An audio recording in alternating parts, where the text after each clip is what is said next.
My husband, Mark, and I like to watch MasterChef on BBC. MasterChef is the British equivalent of Top Chef, the difference being everybody's much kinder and gentler with each other. Recently, on an episode, one of the amateur chefs presented a deconstructed beef Wellington to the judges. Deconstruction in the culinary world means creating a familiar and classic dish using the same ingredients, but you put them together in a new and imaginative pattern. This revolutionary idea comes from Spanish chef Ferran Adria. He is credited with changing the face of the gastronomic world with his brilliant redesign of simple dishes such as a Spanish omelet. It is risky to change comfort food, yet Adria has been wildly successful as a chef. Unfortunately, not as a businessman, his restaurants famously do not make a profit. On the amateur cook on MasterChef, well, the judges liked the flavor of his deconstructed beef Wellington, but one judge ultimately didn't recognize his beloved classic beef Wellington, so the judges were split. Well, today we find our comforts have been deconstructed. Our world turned upside down. The ingredients are the same people, same church, same neighborhood, same government, but nothing is connecting in the usual way. New patterns are being established, and we're all judges sitting down to taste this new deconstructed life. And frankly, there are some pretty parts and they're not so pretty parts. There's a lot of discomfort and we're split on the results. For some of us, the ingredients have been removed. No job, leading to the threat of our home and access to good food and healthcare. For others, the plate itself has been removed. Our health is gone, the foundation of everything. For many of us, it may feel like we're eating out of a strainer. Our nourishment is slipping through the small holes of despair. In this time of deconstruction, a question has been haunting me. What do I need to unlearn in order to get through this with my mental, physical, and spiritual health intact? My idea of unlearning comes from the need to unlearn the many privileges I've learned as a white person in this country, all the years that I was taught that I have power and authority by virtue of my skin color. All those lessons supporting my comfort and safety as a white, educated woman needed to be examined and rejected again and again. So I took that idea of unlearning and I expanded it during my sabbatical. What else do I need to unlearn in order to be healthy and spiritual awake? Sabbatical is a good time to ask such a question. The big piece of sabbatical is deconstruct my life. Start with removing the usual structures and patterns that hold me in place. The weekly routine of worship and meetings all stop rather suddenly. The first thing needed to do was unlearn my reliance on and, well, my addiction to my stressful schedule. It was holding me together while also tearing me apart. I needed to deconstruct my life so I could rest, relax, allow the healing powers of quiet, unconstructed time to fill my heart and my body. During my sabbatical, you, beloved congregation, also have a sabbatical. You were tasked to do your own deconstructing and reconstructing. And in the past, sabbaticals have worked beautifully. By the time I returned to work 5 months later, I and the congregation are refreshed. My life and the congregation's life were reconstructed with shifts in the patterns and how we put it back together. Our lives were not quite the same. They had familiarity, but it was like, well, a reconstructed beef Wellington. Familiar, tasty, but with new life and energy to it. Not all plans are completed. I've returned to work still deconstructed.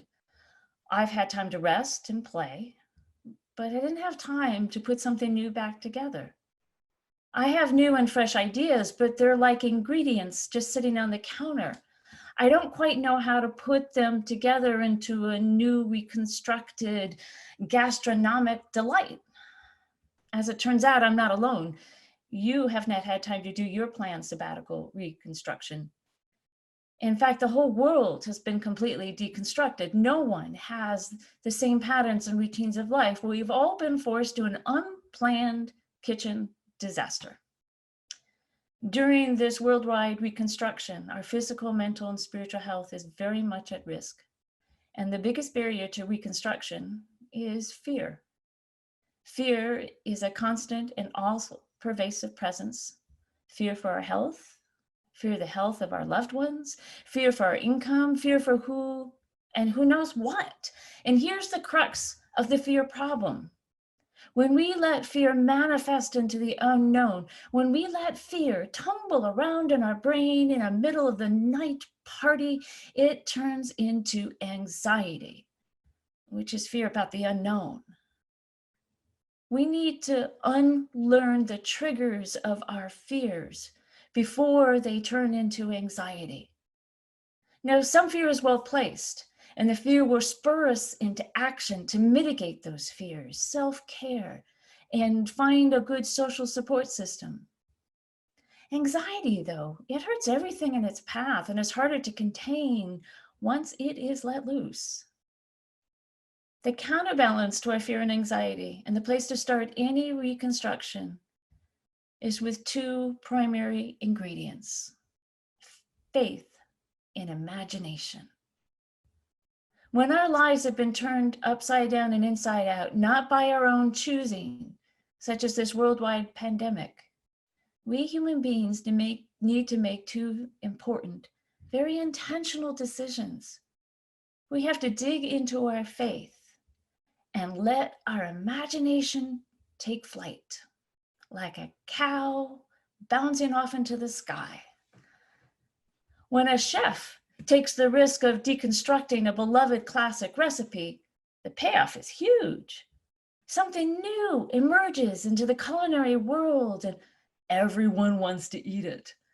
With a lot of hard work and faith in oneself as a creative artist, the chef can bring a new experience of exploding taste buds.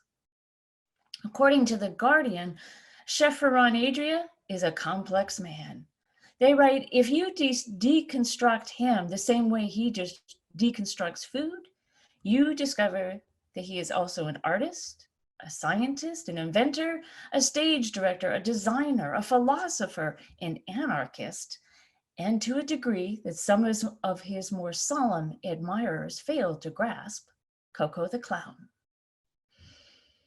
End quote. But alas, he is not a businessman. However, his brother Albert is. His brother Albert is the leading world-renowned pastry chef who also specializes in deconstructing desserts, such as cheesecake or carrot cake. And he makes sound business decisions for his restaurants. He wants to ensure a sustainable living for himself and his employees. We have a whole community of creative chefs here at Mount Vernon Unitarian Church. Each one of us brings something to our shared kitchen. And I have an abiding faith in each of you.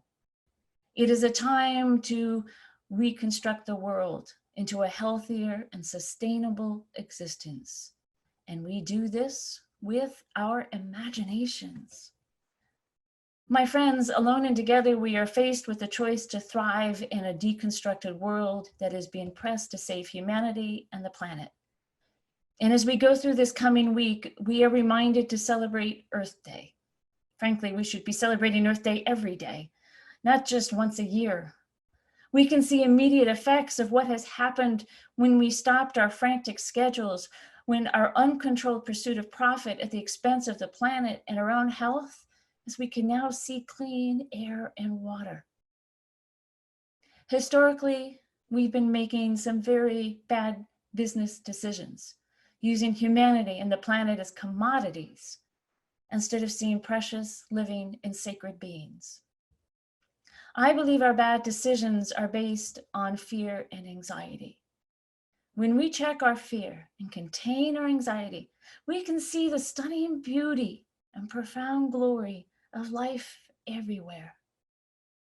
My friends, we are at a great turning point in human history, one in which faith is desperately needed.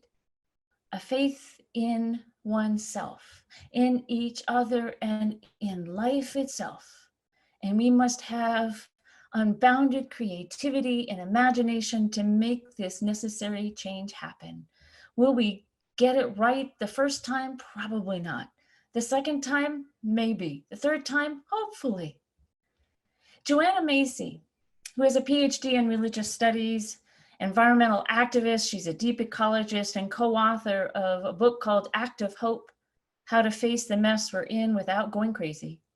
She offers a broad vision, both compelling and challenging. She speaks of two great turning points in human history, the agricultural revolution and industrial revolution. She believes, as do many others, that humanity faced with another massive revolution, and she calls it the Great Turning. In this new vision, goals of success cannot be based on output and wealth. Instead, the goals have to be based on sustainability. New sustainable structures have to be rooted in the value of life and the interconnectedness of all life. These are our principles as Unitarian Universalists. And we should be a part of taking control and directing and being part of this great turning. Important changes need to happen. Important changes that are grounded in a meal of faith and imagination. I'm going to talk more about these changes and how they might happen next week on April 26th. But until then, please remember, my friends, that whoever you are, no matter how broken, the world has a place for you, calls to you over and over, announcing your place as legit, as forgiven. And if you fail and fail and fail again, I say you are loved. You are sacred. We are in this great turning together. Let us cook something up, something fabulous and life-giving for all. Amen. Blessed be, and Ashe.